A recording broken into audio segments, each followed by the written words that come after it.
Салам достор, биз болсо теңдемелерди үйрөнүүнү улантабыз. Теңдемелерди чыгарууда формуланы өзгөртүп түзүү деген бир түшүнүк аябай жакшы жардам берет. Ал эмне өзү? Эмне?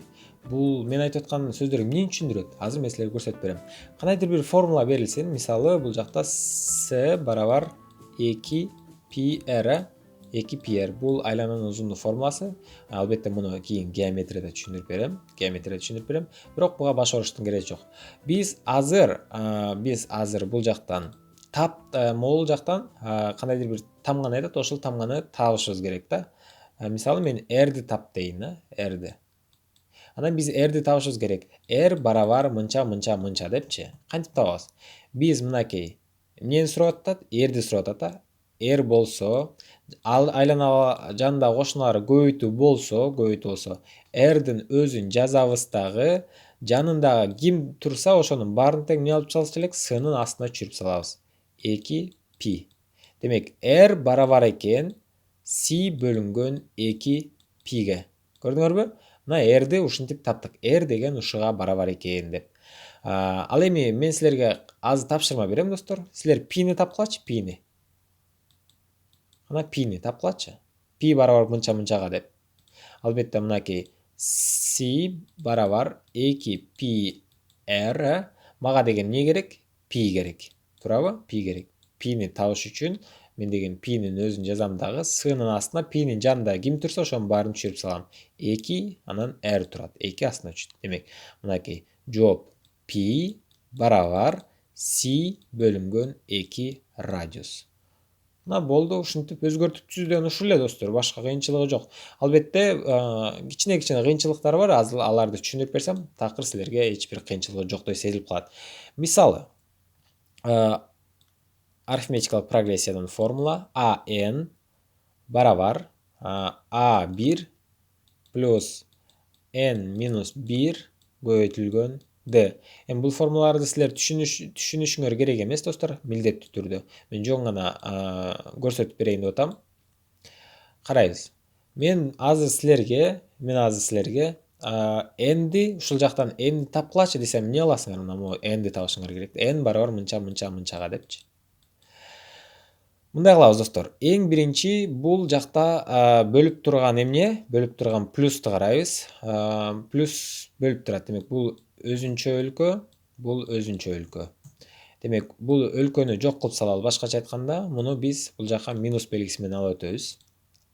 AN минус A1 болду, Демек, бул жакта эмне калды? N минус 1, анан D калды. Анан кийин бул жактан эмне алабыз? Кашаны ачып салсак деле болот, ачпай деле. Азыр биринчи мен эки вариантын көрсөтүп берем азыр, достор. Муну бул жакка коюп турайын. Так, биринчи кашаны ачабыз. Эмне алабыз? D-ны көбөйтөм N-ге, D-ны көбөйтөм 1-ге. Ошондо эмне болот бизде? Так, барабар жазайын. DN болот, туурабы? Анан минус D. Бул жагыбызда AN минус A1. Албетте, могул DN'дин жанында бир тууганы турат, бул экөө чогуу да, чогуу. Чогуу болсо тийишпейбиз. Бул башка өлкө, бул башка. Чужой деп коелу да. Чужойду жок кылабыз. Кантип жок кылабыз? Минус белгиси менен турса, плюс белгиси менен бияка алып өтөбүз. Демек, AN минус A1 плюс D болуп өтөт, Бул жакта жөн эле DN калды. Көбөйтүү болуп турат. Биз билебиз, көбөйтүү болгондо кантип табыш керек экен? Бизге N керек. N. Анда жандагы кошунасын баарын тең ушул сандардын астына түшүрүп салабыз. Демек, AN минус A1 плюс D бөлүнгөн D деп. Мынакей N барабар ушул санга. Түшүнүктүүбү?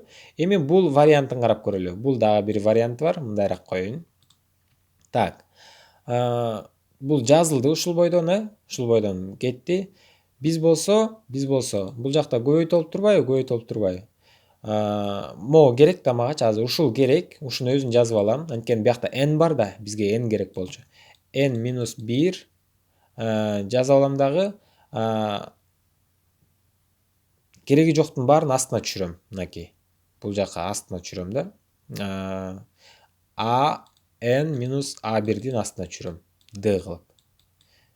Түшүнүктүү, биякта n минус 1 эле калды. Анан кийин бул жакты эмне кылам? Албетте оң жагына да, сол жагына да окшош сандар кошом. Бул жака плюс 1, бул жака дагы плюс 1 кылам. Плюс 1. Ошондо менде эмне болот? Плюс 1 менен минус 1 жок болуп кетет.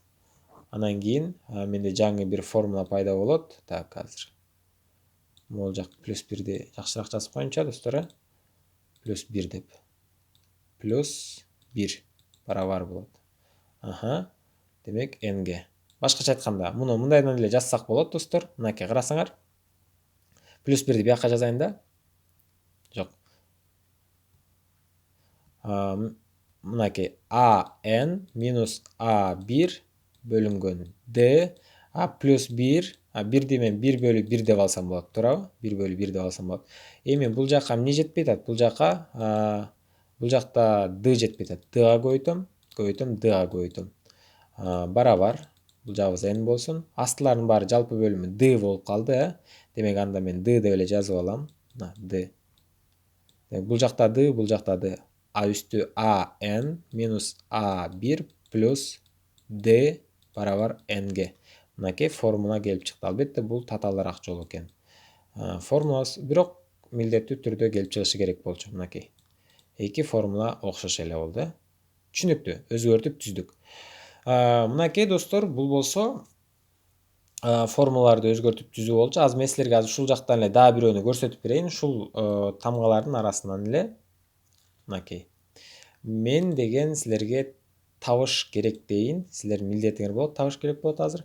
Ал болсо d-ны тапкылачы могу жактан d-ны.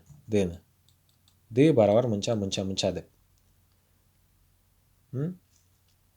Так, албетте, биз эң биринчи мынакей бул жактан керек да, бизде анткени бул жакта d бар да. Калган башка чужойлордун баарын кетиребиз. Демек аны жоготобуз. аны жоготобуз деген бул аны сол тарапка минус белгиси менен өткөрө алабыз. Барабар. Бул жакта эмне калды? n минус 1 көбөйтүлгөн d калды. Так, мага d керекпи? d керек, ооба. Анда d-нын өзүн жазам. Так, азыр кечирим сурайм, достор. d-нын өзүн жазам. Бул көбөйтүү болуп турат, достор. Көбөйтүү болгондо эмне алып салчу элем?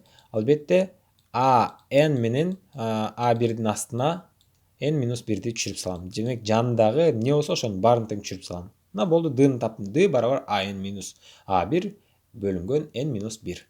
Бүттү. Мынакей достор, формуланы өзгөртүп түзүү деген ушул. Силерде физика сабагында ушул формула чыгаруу аябай жардам берет. Мугалимдериңер айтып калса керек, мисалы үчүн s барабар v барабар s бөлүнгөн t беле, ушундай болчу. v барабар s бөлүнгөн t дейт. Анан кийин силерден s-ти тапчы деп коюшу мүмкүн да. S-ти тапчы депчи. S-ти тап дегенде. Эмне кыласыңар s-ти табыш үчүн? Албетте силер билесиңер, достор. Оң тарапка дагы, сол тарапка дагы кайсы санды көбөйтсөк?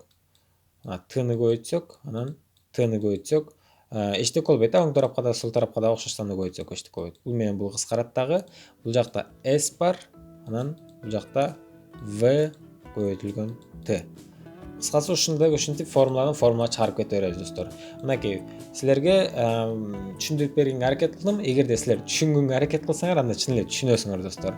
Ал эми бизден кийинки эмне болот? Кийинки сабагыбыз албетте ушуларга көнүгүү болот. Биз муну деген аябагандай жакшы издешибиз керек. Бул формуладан өзгөртүп түзүү деген тема бизге геометриядан аябай жакшы жардам тийгизет, албетте. Анда кийинки көнүгүү сабактардан жолугабыз.